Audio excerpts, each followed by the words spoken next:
Dubai Dubai Dubai ایک ایسا ملک جو مشہور ہے اپنی لگژری لائف سٹائل کی وجہ سے، جہاں دنیا کی سب سے اونچی بلڈنگ برج خلیفہ بھی موجود ہے، اور یہاں دنیا کا اکلوتا 7 سٹار ہوٹل بھی موجود ہے۔ جی ہاں، ہم بات کر رہے ہیں برج العرب کی، جو دنیا کا اکلوتا 7 سٹار ہوٹل ہے۔ اب آپ کے ذہن میں یہ سوال آیا ہوگا کہ آخر دبئی نے یہ سب حاصل کیسے کیا؟ ان سب کے پیچھے صرف ایک شخص کا ہاتھ ہے۔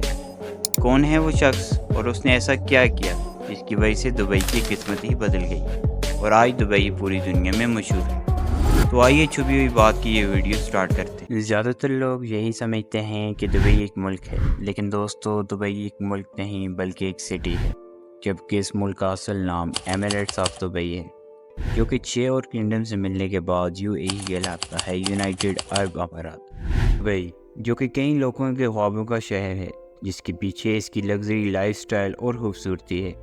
لیکن دبئی شروع سے ایسا نہیں تھا۔ اگر ہم کچھ سال پیچھے چلے جائیں تو 90s میں، تب یہاں نہ تو کوئی اسکائی ریپر بلڈنگ تھی اور نہ ہی کوئی انفراسٹرکچر، یہاں تک کہ یہاں کوئی ایئرپورٹ تک موجود نہیں تھا۔ اب سوال یہ پیدا ہوتا ہے کہ آخر دبئی نے یہ سب اچیو کیسے کیا، وہ بھی اتنے کم عرصے میں۔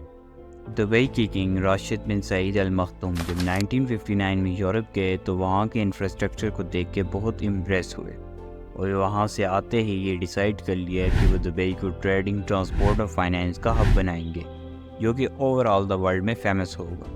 دبئی کی لوکیشن پرشین گلف میں، جو کہ ایران، عراق، کویت، سعودی اور قطر کے بیچ میں ہے، اور یہ روٹ ایشیا، افریقہ اور یورپ کو کنیکٹ کرتا ہے۔ کیونکہ دبئی کی اسٹریٹجک لوکیشن کمال کی تھی، اور اسی چیز کو ذہن میں رکھ کر شیخ راشد نے، جو کہ ان کے پاس نیچرل پورٹ تھی جس پہ چھوٹے چھوٹے جہاز آتے تھے، کیونکہ اس کی ڈیپتھ کم ہونے کی وجہ سے بڑے جہاز نہیں آتے تھے، شیخ راشد نے اس کی ڈیپتھ اور انکریز کروائی اور اس کا سائز بڑا کیا، جس کی وجہ سے بڑے بڑے جہاز آنا شروع ہو گئے۔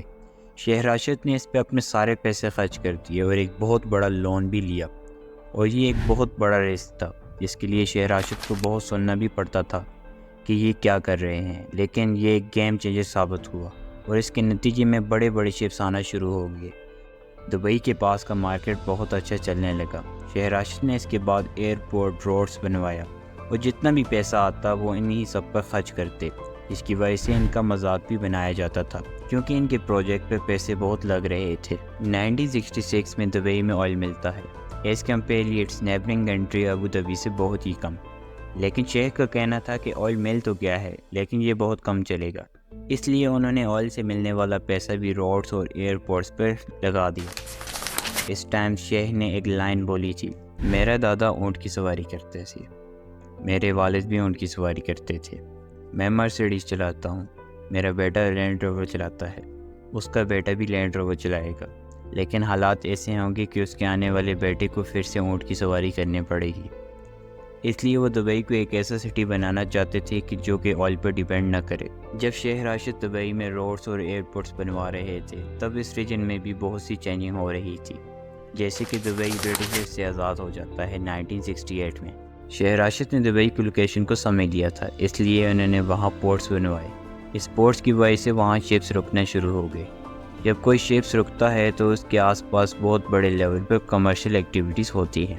دبئی کی ترقی میں سب سے بڑا ہاتھ شیخ راشد کا ہے، جنہوں نے آج کے دبئی کا آئیڈیا 1980s میں دیا تھا، جب دبئی صرف ایک صحرا ہوا کرتا تھا۔